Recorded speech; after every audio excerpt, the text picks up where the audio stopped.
Hello dear student, welcome to the PKV classes. आज हम class 10th UP board MCQ part 2 करेंगे। MCQ part first भी कराया गया है जिसमें 20 क्वेश्चन थे। इसमें भी 20 क्वेश्चन रहेंगे। बहुत ही महत्वपूर्ण सीरीज चल रही है। आप ऐसे ही सीरीज देखने के लिए चैनल को सब्सक्राइब जरूर करके रखिएगा। चलिए क्वेश्चन नंबर फर्स्ट शुरू करते हैं हम लोग। कह रहा है त्रिघात बहुपद में, कौन से बहुपद? त्रिघात बहुपद में अधिक से अधिक शून्यकों की संख्या कितनी होगी? ऑप्शन नंबर 3 बिल्कुल सही है। अगर द्विघात बहुपद पूछता, अगर बहुपद कैसा हो? द्विघात हो, द्विघात बहुपद हो, उसमें शून्यकों की संख्या कितनी होती है? दो होती है, अल्फा और बीटा। और त्रिघात बहुपद रहता है, उसमें गामा जुड़ जाता है। अर्थात यहाँ पे त्रिघात बहुपद है तो कितने शून्यक होंगे? इसमें 3 होंगे। नेक्स्ट क्वेश्चन पे चलते हैं। कह रहा है संख्या 140 का अभाज्य गुणनखंड होगा। क्या होगा? मल्टीप्लाई करके चेक कर सकते हैं। 5 का स्क्वायर 25, 25 दूनी 50, 5 सत्ते 35, 350 आएगा। ये ऑप्शन गलत हो जाएगा। 2 सत्ते 14, 25 70, ये भी ऑप्शन गलत है। 2 का स्क्वायर 4, 4 पच्चे 20 सत्ते 140, ऑप्शन नंबर सी बिल्कुल सही है। अगले क्वेश्चन पे चलते हैं हम लोग। कह रहा है भाज्य भाजक भागफल एवं शेषफल में संबंध होगा। बचपन से ही पढ़ते आ रहे हैं आप लोग कि भाज्य बराबर भाजक गुणे भागफल प्लस शेषफल। ऑप्शन नंबर सी बिल्कुल सही है। भाज्य बराबर भाजक गुणे भागफल प्लस शेषफल। चलिए नेक्स्ट क्वेश्चन पे चलते हैं हम लोग। चलिए क्वेश्चन नंबर 4 देखेंगे हम लोग। रैखिक समीकरण x plus 2y plus 5 equal to 0, ये पहला समीकरण है। और दूसरा समीकरण है -3x माइनस 6y प्लस 1। इन दोनों समीकरण से हम तुलना कराएंगे किससे? ax plus B Y plus C बराबर 0। यक्स के साथ जिसका गुणा होगा वो a होता है, y के साथ जिसका गुणा होगा वो b होता है, और c क्या होता है? अचर पद, मतलब कोई भी जो अंक रहता है वो हमेशा क्या होता है? आपका c होता है। चलिए इससे तुलना कराएंगे हम। अगर यहाँ पे दो समीकरण है तो a1 b1 c1 a2 b2 c2 भी मान सकते हैं। x का गुणज हमेशा a होता है तो यहाँ पे कुछ नहीं है तो 1 मानेंगे। a1 आपका 1 हो जाएगा, b1 आपका 2 हो जाएगा, और c1 5 हो जाएगा। यहाँ से a2 यहाँ पे -3, b2 यहाँ पे क्या हो जाएगा? -6, और c2 कितना हो जाएगा? आपका 1 हो जाएगा। चलिए लिखते हैं a1/a2, b1/b2, और यहाँ लिखेंगे c1/c2। मान रख लेते हैं हम लोग। a1/a2 कितना है? 1/-3। b1/b2 देखेंगे कितना है? 2/-6, 2/-6। c1 और c2 देखेंगे तो कितना हो जाएगा आपका? 5/1। अगर आप कटेगा तो काट के छोटा करेंगे। सिंपलेस्ट फॉर्म, सरलतम या मानक रूप जो चाहिए वो कह लीजिए, तीनों बात एक ही है। यहाँ पे कितना है आपका? 1/-3, ये 2 1 कम 2, 2 3 6, ये भी कितना होगा? -1/3, और ये 5/1। यहाँ पे ध्यान से देखेंगे ये वाला बराबर है लेकिन ये वाला बराबर नहीं है। इस कंडीशन में यदि a1/a2 equal to b1/b2 equal to not c1/c2 हो, इस प्रकार का जो हल होता है वो क्या कहलाता है? इस प्रकार का जो हल होता है, इसमें लाइनें क्या होती हैं? समानांतर होती हैं। लाइनें क्या होती हैं? समानांतर। अगर a1/a2 equal to b1/b2 equal to not c1/c2 है तो लाइन कैसे होगी? समानांतर या पैरेलल होगी, और इसका कोई हल नहीं होता है। ऑप्शन में कहीं दिख रहा है? नहीं। यहाँ पे 2 दिया हुआ है, अद्वितीय और परिमित रासायनिक, बिल्कुल नहीं। कोई भी इसमें से ऑप्शन सही नहीं है, तो ऑप्शन नंबर डी उपयुक्त में से कोई नहीं, क्योंकि इसका क्या होगा? कोई हल नहीं होगा, कोई हल नहीं होगा। समानांतर लाइन का कोई भी हल नहीं होता है। चलिए अगले क्वेश्चन पे चलते हैं हम लोग। क्वेश्चन नंबर 5 देखेंगे। समानांतर श्रेणी है और हमको सार्वंतर, सार्वंतर का मतलब डी बताना है हमको। डी कैसे निकालते हैं? दो पद ले लेंगे कोई भी, और पिछला वाले में से पहला वाला घटा देंगे, बाद वाले में से पहले वाला घटाएंगे। तो -1 माइनस क्या घटाएंगे? -5 को। इस वाले में से इसको घटा देंगे तो ये -1 है, -1 घटाना है तो माइनस लगाएं, और किसको घटाना है? -5 को। तो -1 माइनस माइनस प्लस 5, 5 में से ये कितना बचेगा आपका? 4। ऑप्शन नंबर डी बिल्कुल सही हो जाएगा। चलिए नेक्स्ट क्वेश्चन में चलते हैं हम लोग। क्वेश्चन नंबर 6 देखते हैं। द्विघात समीकरण ax² plus bx plus c का विविक्तकर क्या होगा? विविक्तकर का सूत्र आप लोग पढ़े होंगे, d बराबर b² minus 4ac, d equal to b² minus 4ac। ये आपका विविक्तकर का सूत्र है। कहाँ दिख रहा है? Option number C. Option number C बिल्कुल सही हो जाएगा। अगले क्वेश्चन नंबर 7 पे चलते हैं हम लोग। दो बिंदु 2,3 और 4,1 के बीच की दूरी ज्ञात कीजिए। दो बिंदु के बीच की दूरी का सूत्र क्या होता है आपका? रूट में x2 माइनस x1 का whole square plus y2 minus y1 का होल स्क्वायर। ये आपका हो जाएगा x1, ये y1, x2 y2। x2 minus x1 4 minus 2 का स्क्वायर, रूट में 4 माइनस 2 का square plus y2 minus y1 1 minus 3 का होल स्क्वायर। रूट में क्या हो जाएगा ये 4 माइनस 2 कितना हो जाएगा 2, 2 का स्क्वायर 4, 1 माइनस 3 कितना होगा -2 और -2 का स्क्वायर भी कितना होगा 4, रूट में आ जाएगा आपका 8। इसका अगर तोड़ेंगे तो क्या बनेगा 2 गुणे 2 गुणे 2, 2 का पेयर बन रहा है आपका, 2 बाहर निकाल लीजिए, क्या बचेगा 2√2। ऑप्शन नंबर बी आपका बिल्कुल सही हो जाएगा। नेक्स्ट क्वेश्चन पे चलते हैं। कह रहा है यदि द्विघात समीकरण 3x² - 12x + m = 0 के मूल बराबर हो तो m का मान ज्ञात कीजिए। जब भी मूल बराबर होता है तो b² - 4ac बराबर क्या होता है 0 होता है। आपको एक एक्स्ट्रा नोट बताते हैं आप लोगों को। मान लीजिए यदि b² - 4ac का मान क्या हो 0 हो जाए, मतलब जो दोनों मूल आएगा समीकरण को सॉल्व करने पे, जो गुणनखंड करते हैं आप, अल्फा और बीटा दोनों आएगा, वो क्या आ जाएगा बराबर आएगा। अगर मान लीजिए b² - 4ac का मान क्या हो जाए 0 से बड़ा आ जाए, तो वहाँ पे क्या होंगे दोनों जो मूल आएंगे अल्फा और बीटा के या शून्य जो आएंगे दोनों क्या होंगे अलग अलग होंगे, दोनों क्या होंगे अलग अलग होंगे। और b² - 4ac का मान कभी भी 0 से छोटा नहीं हो सकता है। अगर b² - 4ac का मान छोटा है किससे 0 से, उसका कोई हल नहीं होगा। ये ऑब्जेक्टिव में पूछ सकता है, ध्यान रखिएगा। चलिए आगे बढ़ते हैं। यहाँ पे दिया हुआ क्या मूल बराबर है, मतलब b² - 4ac बराबर क्या होगा 0 होगा। यहाँ से a का मान निकालेंगे कितना हो जाएगा 3, b का मान 12 और c का मान कितना है m है। x² का गुणज जो होता है हमेशा क्या होता है a होता है, x का गुणा क्या होता है b होता है, और जो अचर पद होता है हमेशा क्या होता है c होता है। तो मान रखेंगे b का स्क्वायर मतलब 12 का स्क्वायर नहीं -12 का स्क्वायर, चिन्ह सहित लेंगे ध्यान रखिएगा। -4 गुणे a का मान कितना है 3, यहाँ 3 रखेंगे, और c का मान है m है तो m रखेंगे बराबर 0। 12 का स्क्वायर कितना हो जाएगा 144, -12 का स्क्वायर 144, माइनस 4 3 12 कितना हो जाएगा 12m बराबर 0, -12m बराबर 144 प्लस में उधर जाएगा तो -144, माइनस से माइनस कट जाएगा, m बराबर 12 गुणे में इधर जाएगा तो भाग करेंगे कितना हो जाएगा 12 12 144, m का मान कितना आ जाएगा आपका 12 12 आ जाएगा। ऑप्शन नंबर डी बिल्कुल सही हो जाएगा। अगले क्वेश्चन पे चलते हैं हम लोग। क्वेश्चन नंबर 9 देखेंगे। कह रहा है ए बी सी की भुजाएं कितनी है 2a है, मतलब साइड कितना दिया हुआ है 2a दिया हुआ है। कह रहा है प्रत्येक शीर्ष लंब की लंबाई मतलब ऊंचाई पूछ रहा है, तो फार्मूला क्या होता है h बराबर √3/2 गुणे साइड। जब भी आपसे हाइट या शीर्ष लंब पूछे तो फार्मूला क्या होता है h बराबर कड़िम 3/2 गुणे साइड।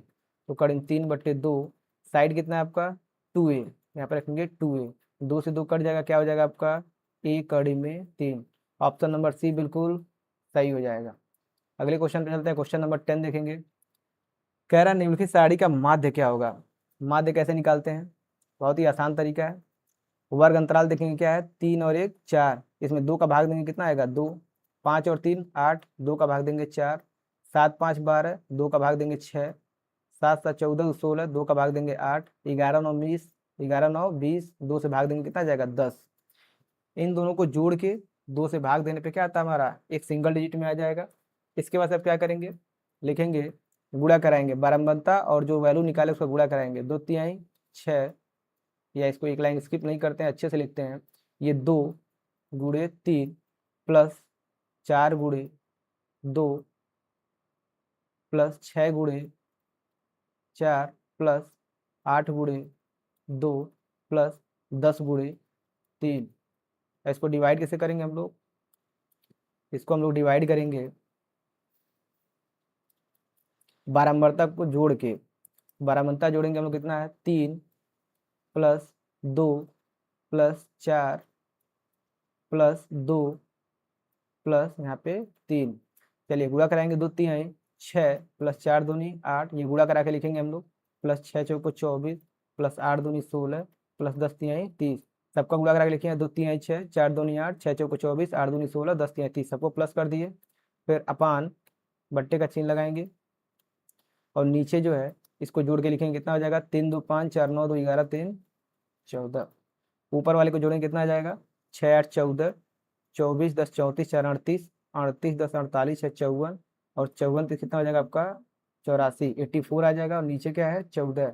काटेंगे कितनी बार में जाएगा 6 बार में। ऑप्शन नंबर आपका डी बिल्कुल सही हो जाएगा। चलिए नेक्स्ट क्वेश्चन पे चलते हैं हम लोग। कह रहा साइन 27 बट्टे कॉस 63 का मान कितना होगा। इन दोनों को जोड़िए कितना आ रहा है 90 आ रहा है। कभी भी आपको इस टाइप का क्वेश्चन दिखे और इन दोनों को जोड़ने पर 90 आ जाए, कभी भी आपको इस टाइप का क्वेश्चन दिखे और ये दोनों जोड़ने पे कितना आ जाए 90 आ जाए, 327 जोड़ने कितना आएगा 90, तुरंत आंसर क्या मानेंगे 1 मार के चले आएंगे, आंसर बिल्कुल सही होगा आपका। अगले क्वेश्चन पे चलते हैं हम लोग। कॉस ए इक्वल टू 3/2, तो साइन 2a का वैल्यू बताना है। मान लेंगे क्या है, त्रिभुज है। कॉस थीटा बराबर क्या होता है, आधार बट्टे कर्ण। कॉस थीटा इक्वल टू क्या होता है, कॉस ए बराबर क्या दिया है, कर्ण 3/2, मतलब ये आधार बट्टे कर्ण है। आधार कितना है, कर्ण में 3 और कर्ण कितना है 2। यहाँ से क्या करेंगे, लंब निकालना है हमको, तो क्या होता है कर्ण का स्क्वायर माइनस आधार का स्क्वायर, तो 4 - 3 कितना आ जाएगा ये 1। आप लोग आराम से पाइथागोरस थ्योरम लगा के निकालेंगे, आपका 1 ही आ जाएगा। तो यहाँ से साइन ए की वैल्यू निकालेंगे। साइन ए इक्वल टू क्या होता है, लंब बट्टे कर्ण। लंब कितना है आपका 1 और कर्ण कितना है 2। हमको क्या निकालना है साइन 2a, तो हमको पता है कि साइन 2a बराबर 2 sign A into cos A. क्या हो जाएगा आपका 2, साइन ए की वैल्यू कितनी है 1/2 गुणे कॉस ए की वैल्यू कितनी है कर्ण 3/2। 2 से 2 कट जाएगा, कितना आ जाएगा आपका कर्ण 3/2। ऑप्शन नंबर डी बिल्कुल सही हो जाएगा। नेक्स्ट क्वेश्चन पे चलते हैं हम लोग। 13वां क्वेश्चन कह रहा है 1 + tan square A plus 1 + cot square ए। हमको पता है, बहुत ही इंपॉर्टेंट फार्मूला आपको ही पता होना चाहिए। जैसे मान लीजिए sec square A equal to क्या होता है 1 + tan स्क्वायर ए। अगर tan स्क्वायर इधर लाएंगे तो क्या हो जाएगा sec square A minus tan square A equal to 1 होता है। Sec square A tan square A इधर लेंगे क्या हो जाएगा माइनस में, sec square A minus tan square A equal to क्या होता है 1 होता है। यहीं से फार्मूला बना है, सेक स्क्वायर इक्वल टू क्या होता है 1 + tan स्क्वायर ए। एक और फार्मूला होता है cosec square A equal to क्या होता है 1 + कॉट स्क्वायर ए। यहाँ से फार्मूला क्या बनता है कॉसेक स्क्वायर ए, और ये कॉट स्क्वायर इधर आएगा तो क्या हो जाएगा cosec A square minus cot square A equal to क्या हो जाएगा 1 हो जाएगा। और एक फार्मूला और पढ़े होंगे आप लोग, sine square A plus cos square A equal to 1। ये 3 फार्मूले बहुत ही इंपॉर्टेंट, इसको याद रखिएगा। अगर आपको इस पे डेडिकेटेड अलग वीडियो चाहिए फार्मूला पे, तो आप कमेंट में जरूर लिखिएगा, चैनल को सब्सक्राइब करिएगा, इस पे भी वीडियो बना दिया जाएगा। चलिए क्वेश्चन नंबर 13 में आगे देखते हैं हम लोग। 1 + tan स्क्वायर ए किसका मान है, ये सेक स्क्वायर का, तो यहाँ पे लिखेंगे हम लोग सेक स्क्वायर ए। 1 + tan स्क्वायर ए का मतलब सेक स्क्वायर ए, फार्मूला से आया ये। और 1 + कॉट स्क्वायर ए किसका होता है कॉसेक स्क्वायर ए का, तो यहाँ लिखेंगे कॉसेक स्क्वायर ए। सेक स्क्वायर ए क्या लिखेंगे 1/cos स्क्वायर ए लिख सकते हैं, और कॉसेक स्क्वायर ए क्या लिखेंगे 1/sin स्क्वायर ए। 1/cos स्क्वायर ए, ये ऊपर जाएगा भाग में है तो गुणे में है, तो ऊपर जाएगा क्या हो जाएगा पलट जाएगा, भाग में है जब गुणे में जाएगा तो क्या हो जाएगा पलट जाएगा। साइन स्क्वायर ए ऊपर चला जाएगा, नीचे आ जाएगा ए, गुणा करेंगे तो क्या हो जाएगा साइन स्क्वायर ए अपान कॉस स्क्वायर ए। और साइन अपान क्या होता है साइन अपान कॉस टेन, तो टेन स्क्वायर ए। ऑप्शन नंबर डी बिल्कुल सही आंसर होगा। नेक्स्ट क्वेश्चन पे चलते हैं, क्वेश्चन नंबर 14 देखेंगे। कह रहा है साइन 2a बराबर 2 साइन ए सत्य होगा जब ए बराबर क्या होगा, तो लिखेंगे साइन 2a बराबर 2 साइन ए। साइन 2a का फार्मूला क्या होता है 2 sign A into cos A. इधर क्या है 2 sign A, 2 sign A into cos A. ये 2 साइन ए को इधर बुलाएंगे तो क्या हो जाएगा -2 साइन ए, इधर हो जाएगा आपका 0। दोनों में 2 साइन ए कॉमन दिख रहा है, कॉमन ले लेंगे, यहाँ क्या बचेगा कॉस ए -1 इक्वल टू 0। अगर यहाँ से अगर 2 साइन ए यहीं रोक लें और कॉस ए -1 उधर भेज तो क्या हो जाएगा 0, और लिखेंगे 2 साइन ए इक्वल टू, ये मल्टीप्लाई में उधर जाएगा तो डिवाइड में हो जाएगा, और डिवाइड करेंगे क्या आएगा 0। साइन ए बराबर क्या हो जाएगा 0, साइन ए इक्वल टू 0। और साइन 0 का मान क्या होता है साइन ए इक्वल टू क्या लिख सकते हैं इसको साइन 0 डिग्री। साइन से साइन हट जाएगा, ए इक्वल टू कितना आ जाएगा आपका 0 डिग्री। ऑप्शन नंबर ए बिल्कुल सही आंसर होगा। नेक्स्ट क्वेश्चन पे चलते हैं हम लोग, क्वेश्चन नंबर 15 देखेंगे। कह रहा है 22 सेंटीमीटर परिधि वाले एक वृत्त के चतुर्थांश का क्षेत्रफल क्या होगा। चतुर्थांश मतलब 1/4 होता है, चतुर्थांश का मतलब 1/4, 1/4 बोल सकते हैं। चलिए परिधि दिया है, परिधि का सूत्र क्या होता है, वृत्त की परिधि का सूत्र होता है 2πr। ये कितना दिया है 22, 2 गुणे पाई का मान 22/7 गुणे r बराबर 22। 22 से 22 कट जाएगा, कितना हो जाएगा आपका r इक्वल टू 7/2। ये 2/7 है, इधर जाएगा तो कितना हो जाएगा 7/2, डिवाइड करेंगे कितना आ जाएगा 3.5। आर की वैल्यू आ गई आपकी। आगे देखेंगे हम लोग, क्षेत्रफल कह रहा है तो पहले वृत्त का क्षेत्रफल निकाल लेते हैं, उसका 4 से डिवाइड कर देंगे, आपका आ जाएगा। तो लिखेंगे वृत्त का क्षेत्रफल बराबर क्या होता है आपका पाई आर स्क्वायर। पाई का मान 22/7 और आर का मान कितना है 3.5। 7 से काटेंगे कितना हो जाएगा 3.5 दो बार रहेगा क्योंकि आर का स्क्वायर है तो आर दो बार लिखेंगे। 7 से काटेंगे 7×5 = 35.5 आएगा। 22×5 = 110, 11 × 3.5 हो जाएगा। मल्टीप्लाई कराएंगे 11×5 = 55, 11×3 = 33, 5 38.5। ये आपका क्या आ जाएगा पूर्ण वृत्त का क्षेत्रफल आएगा, संपूर्ण वृत्त का क्षेत्रफल। लेकिन हमको चतुर्थांश का बताना है।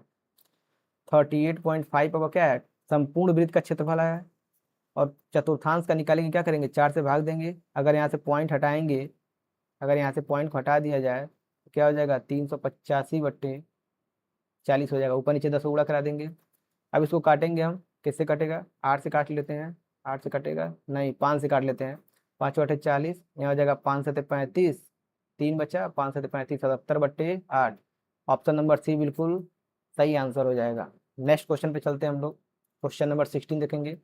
कह रहा है कैप्सूल का संयोजन है, मतलब जो दवा खाया जाता है जो कैप्सूल होता है वो किस शेप में होता है आपका इसी शेप में होता है। तो यहाँ पे ध्यान से देखेंगे आप लोग, इसमें 2 अर्धगोले हैं, 2 आपको अर्धगोला दिखेगा यहाँ पे, और एक आपको क्या दिख रहा है ये बेलन दिख रहा होगा। तो एक कैप्सूल जो है एक बेलन और 2 अर्धगोले का क्या होता है संयोजन। एक अर्धगोला ये हो गया, एक अर्धगोला ये हो गया, और एक ये बेलन हो गया। तो ऑप्शन नंबर कौन सा हो जाएगा आपका सी बिल्कुल सही हो जाएगा।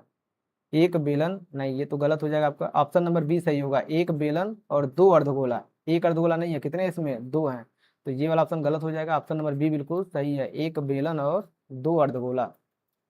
अगले क्वेश्चन में चलते हैं। क्वेश्चन नंबर 70 देखेंगे। कह रहा है यदि कुछ आंकड़ों का माध्य तथा बहुलक 32 तथा 35 है।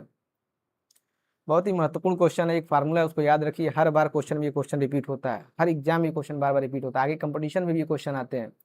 फार्मूला क्या है बहुलक बराबर बराबर 3 माध्यिका -2 माध्य। बहुलक बराबर क्या होता है 3 माध्यिका -2 माध्य। बहुत ही आसान फार्मूला, इसको याद रखिए, बहुत सारे क्वेश्चन बनेंगे, जिंदगी भर काम आने वाला फार्मूला है, इसको याद रखिएगा। चलिए वैल्यू रखते हैं हम लोग। बहुलक कितना दिया है, बहुलक आपका ये बहुलक दिया हुआ है, ये माध्य दिया हुआ है। पहला वाला आपका क्या है माध्य है, और दूसरा वाला क्या है बहुलक है। ये क्या है माध्य है और ये बहुलक है। पहले माध्य आया तो पहला वाला माध्य का होगा, दूसरा बहुलक आया तो दूसरा वाला किसका हो गया बहुलक का होगा। तो बहुलक कितना है आपका 35, तो यहाँ 35 35 रखेंगे। 3 माध्यिका, माध्यिका नहीं दिया हुआ तो यक्स मान लेंगे। -2 माध्य, तो 2 गुणे माध्य कितना दिया हुआ है 32, 32 दिया हुआ है। चलिए सॉल्व करते हैं इसको। 35 - 3x, 35 = 3x माइनस 32 गुना कितना हो जाए आपका 64, 32 2 जा 64। अब यहाँ पे -64 इधर जाएगा तो प्लस में हो जाएगा, तो 35 + 64 बराबर 3x हो जाएगा। यहाँ पे इसको जोड़ेंगे 5 4 9 और 6 3 9 बराबर 3x। 3 इधर मल्टीप्लाई में, इधर आएगा तो डिवाइड में हो जाएगा, तो यस बराबर कितना हो जाएगा ये 99/3। कट करेंगे इसको, काटेंगे कितना आ जाएगा 33 आ जाएगा। ऑप्शन नंबर डी बिल्कुल सही आंसर हो जाएगा। नेक्स्ट क्वेश्चन, क्वेश्चन नंबर 18 देखेंगे हम लोग। कह रहा है निम्नलिखित बारंबारता सारणी का बहुलक वर्ग क्या होगा। बहुलक वर्ग पूछ रहा है, केवल बहुलक नहीं पूछ रहा है, तो हमको केवल बताना सबसे ज्यादा बार कौन सा वर्ग अंतराल आया हुआ है। तो यहाँ पे देखेंगे 8 7 18 19, 19 वाला सबसे ज्यादा बार है। बारंबारता का मतलब क्या होता है सबसे बार बार कौन ज्यादा बार आया हुआ है, तो ये 19 ज्यादा बार दिख रहा है आपको। ये किस वर्ग अंतराल का है, तो 15 से 20 का है। तो ऑप्शन नंबर कौन सा हो जाएगा आपका ऑप्शन नंबर बी बिल्कुल सही आंसर हो जाएगा, क्योंकि 15 और 20 क्या होगा 19 बार आया हुआ है, तो ये वाला ऑप्शन बिल्कुल सही हो जाएगा। क्वेश्चन नंबर 19 देखेंगे। कह रहा है 2 पासों को एक साथ उछालने पर, पासा का मतलब जो लूडो का गुट्टी हम लोग खेलते हैं वो क्या होता है पासा होता है। आप लोग लूडो तो खेले ही होंगे, ये जो लूडो का पासा होता है कितने सतह होते हैं इसमें 6 सतह होते हैं, जैसे 1 2 3 इस टाइप का होता है इसमें। कह रहा है इसको एक साथ उछालने पर दोनों पासों पर, 2 पासे उछाले जा रहे हैं, दोनों पासों को एक साथ उछालने पर योगफल 10 होने की प्रायिकता बताइए। एक पासा नहीं उछाला गया, 2 पासा उछाला गया है, 1 2 इस टाइप से पासा है, इसको उछाला गया है। तो कह रहा है दोनों पासों पे ऐसी संख्या है कि उसका योगफल कितना होना चाहिए, 10 होना चाहिए। तो पहले कुल घटना कितना घटेगा वो निकाल लेते हैं हम लोग।